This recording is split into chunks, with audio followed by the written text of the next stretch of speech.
My very first step off stage, she's like, I need to see you outside. What's going on?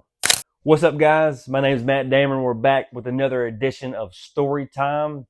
Today, we're going to talk about the first time I ever tried stand-up comedy, and I bombed.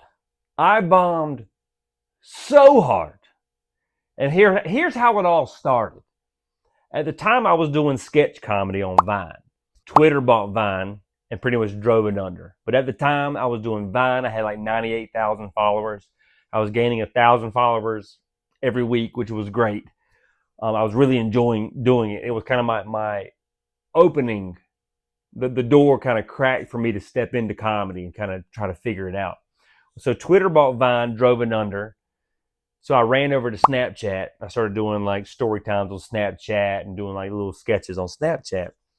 And I was getting like 15,000. I think at the peak, I was getting 25,000 opens on every Snapchat I did. But I still wanted to try stand-up comedy. I felt like that was a challenge. I really wanted to challenge myself to do. I was beating around the bush. I was wasting a lot of time.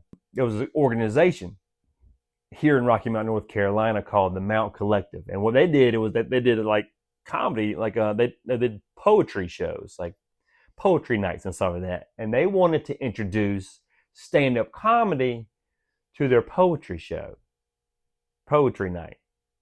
If you know anything about stand-up comedy, comedy and poetry, they don't really mix, because the people who do poetry are going to be more artistic, more in their feelings, more in tune, where comedy's like you make fun of everything. So they wanted to mix the two. So already going to be a little weird. So they called me and they said, hey, Matt, we want you to do stand-up comedy. And I was like, I've never done stand-up comedy. And they're like, oh, we thought you did because of all the videos you post. They're pretty good. They're pretty funny. And I was like, never done stand-up comedy. Internet comedy, sketch comedy, stand-up comedy, two completely different things. So they pretty much talked me into doing stand-up comedy at a local pizza place called Tipsy Tomato. It was a wood-fire pizza place. So I show up, packed. We're breaking fire code. There is a lot of people in this place, and I am so nervous. I was so freaking. I was like in the hallway, away from everyone, just thinking about this is insane that I'm even doing this in front of this many people for the first time. And so it's packed out. They start the show. They had some other stand-up comedians like come in from like Greenville, North Carolina. Some of these guys actually work for MrBeast now, but they're actually legit stand-up comedians. So they actually opened the show. So they're doing well. They're doing good. This is what stand-up comedy is supposed to be. And then I had to follow that being a first-timer. And I got nothing. If you know anything about stand-up comedy, you don't have any material. You're literally having to think about stuff and trying to make it funny. And if you don't know how to make a joke or write a joke, it's not going to be funny. It's just going to be you up there telling a long story with no punchlines. And that's exactly what I had. Just a bunch of stories. And they were stories that are entertaining. They're not funny. Like I told a story about walking down to the river where I was walking my dog, and I had a bowel movement, and I just sloppy browned all in my pants down by the river. Not really funny. I was just telling my observations that happen at Walmart every time I go. Because at our Walmart, we had a McDonald's inside the Walmart. So you can only imagine the creatures that go to this Walmart. They would like go in there and they would like buy Big Macs and fries and a Diet Coke to balance it out. Then they would get on a motorized scooter. Sometimes you would go inside of Walmart and there would be more people on a motorized scooter than actually walking. We have a health problem in this nation. I just told a story about like just all the people on motorized scooters eating Mickey D's, Big Macs, fries, Diet Coke, the whole thing.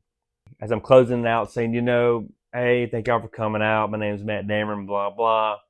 Bombed for like 20 minutes. First of all, 20 minutes is an eternity if you've never done stand-up comedy. If you know anything about stand-up comedy, you go to open mics to get better, and then you get booked on showcases where they give you, 10, 8 to 10 to 15 minutes.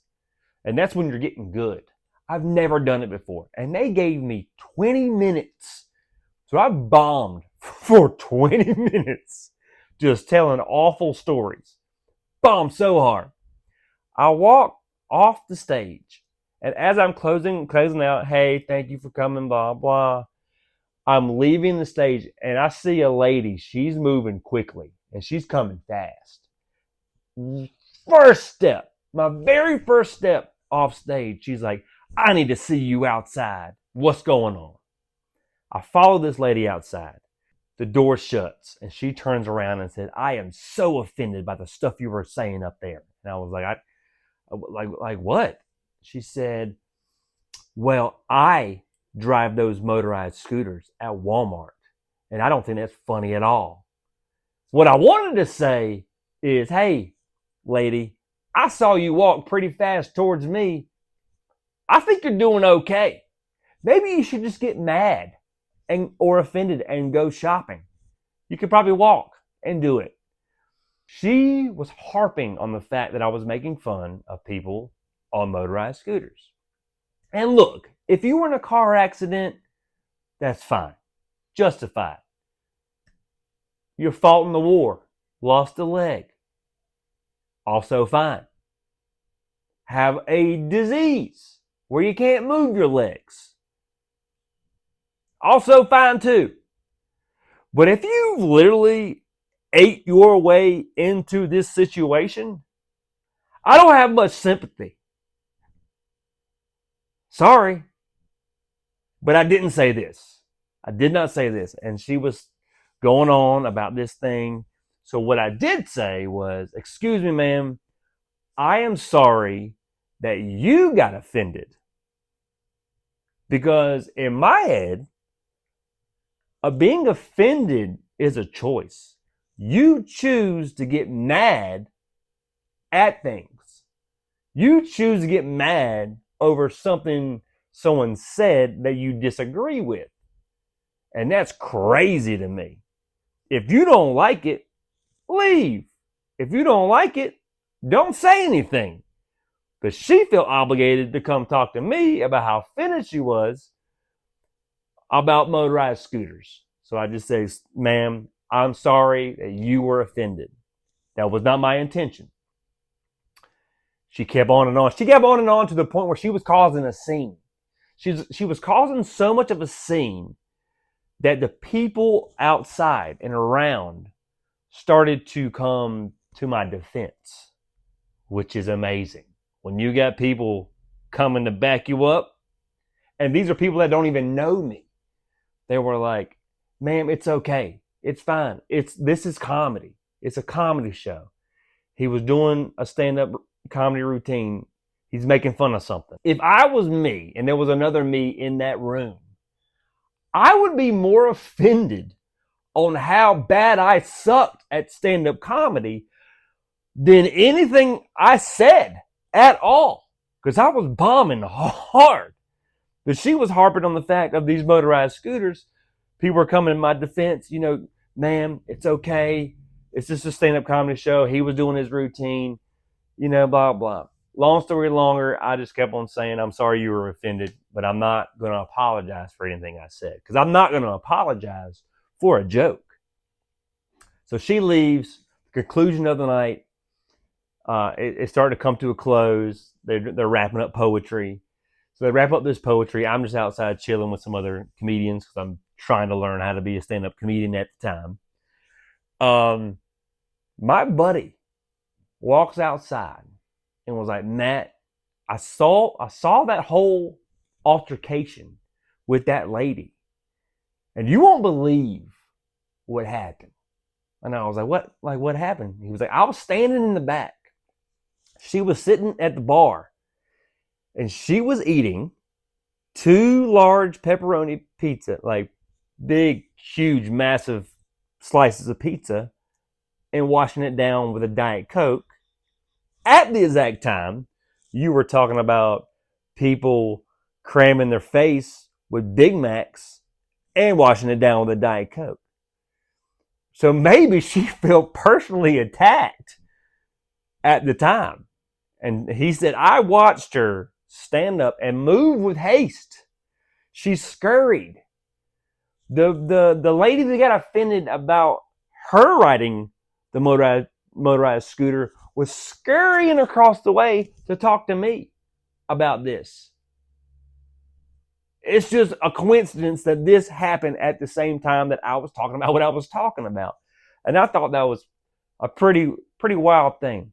I look back on it now and I was like, is this what comedians go through? Like every show, you get off stage and then people are like mad and angry. And then 2 weeks go by, I ended up traveling, starting to hit open mics, starting to try to get better. And I was like, oh, that was just a one-off. That was just a crazy coincidence. I know people do get offended sometimes at comedy shows, and that's on them. You know, if you go to a comedy show, you better watch some clips of the comedian before you go. You watch a trailer to a movie before you watch it. Maybe you should do the same thing for stand-up comedy. But I just thought it was a crazy coincidence that was my first time ever doing stand-up comedy. All that happened in that one night. And it was just, it's kind of special now looking back at it, you know, because I bombed.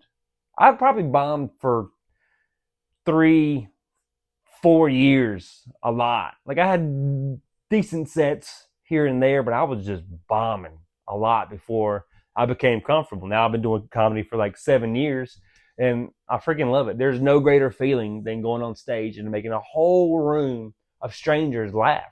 That's great. That's awesome. That's fun. That's great. I'm glad that people come out to shows and support and laugh. Like everyone needs a laugh. The lady on the motorized cart, she needed a laugh and she didn't, which I wouldn't even laugh at me. I would be laughing on how bad I did if I was in the room watching me. That's how bad it was. But guys, thanks again for tuning in. Please like and subscribe. Hit that subscribe button. It would mean a lot to me. Follow me on Instagram at Matt Dameron Comedy. Follow me on TikTok at Matt D Comedy. Guys, I appreciate it. Hey, have a great day. Be blessed.